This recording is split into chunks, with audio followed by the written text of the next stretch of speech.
Splat the cat gets a job. Based on the creations of Rob Scotton. What do you think his job is? Yes, you get to distribute newspaper for the neighbors.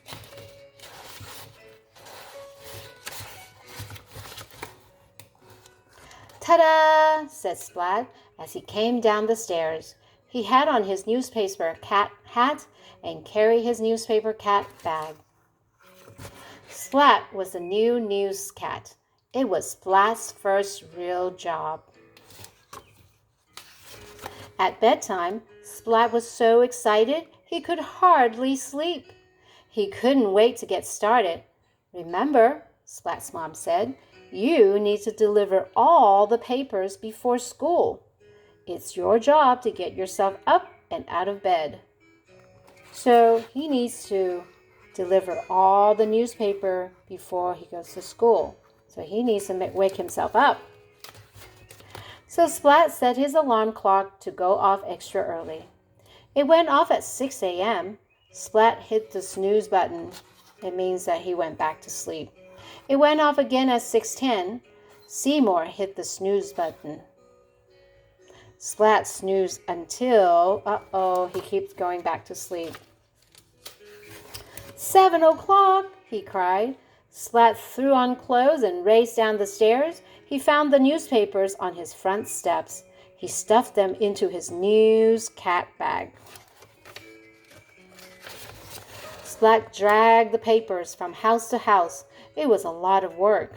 See how he dragged his bag? Finally, Splat came to the last 2 houses, but his bag was empty. He was short 2 papers. Sorry, Mr. Doodad, Splat said to his neighbor. Sorry, Mrs. Crankle Ankle. To make matters worse, Splat was late to school. Sorry, Mrs. Wimpy Dimple, he said.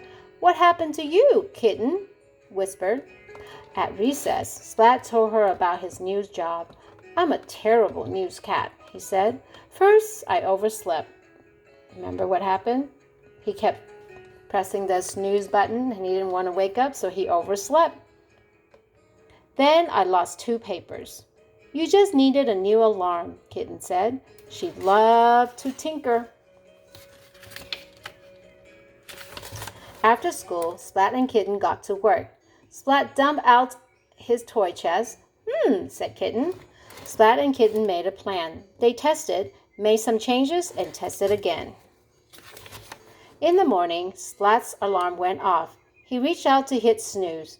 The alarm hit back. Boing. Splat was awake. Splat packed up the newspapers.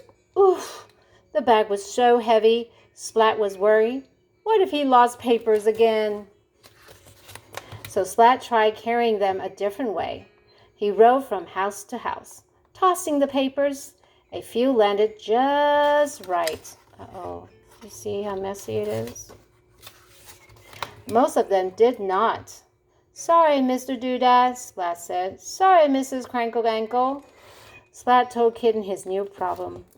I'll never be able to toss papers like the pros do, like the professional. He moaned. You just need a slingshot. Kitten told Splat. They made a plan. This is called a slingshot. Splat and Kitten tested, made some changes, and tested again. They used a slingshot to see whether it could fly all the way to the house, or swing it, or use a slingshot. The next morning, Splat's alarm went off. He reached for the snooze button, but stopped just in time. Now he knows how to wake up. Splat packed up the papers, rolling them just so. Then Splat wobbled from house to house. Riding while aiming the slingshot was tricky. So he's getting better at it, right? First time he made a mistake, second time he made a mistake, third time he tried to use a different method. And this time he used the slingshot. Let's see what happened. Sorry, Mr. Doodad, said Splat. Whoa, Sorry again, Mr. Doodad, said Splat. Here's your paper. I can't do this, Splat told Kitten. You just need more hands, she said. Splat looked at her. Kitten, cried Splat. That's it. Splat made some changes to the plans. We could be a newscat team, he said. What does it mean that they're going to be a newscat team? Do you think they're going to be partners? The next morning, they did just that. Sometimes it helps, right, to have a friend who will do the task with you. And this time he made it and passed the newspaper to everyone in the neighborhood. The end.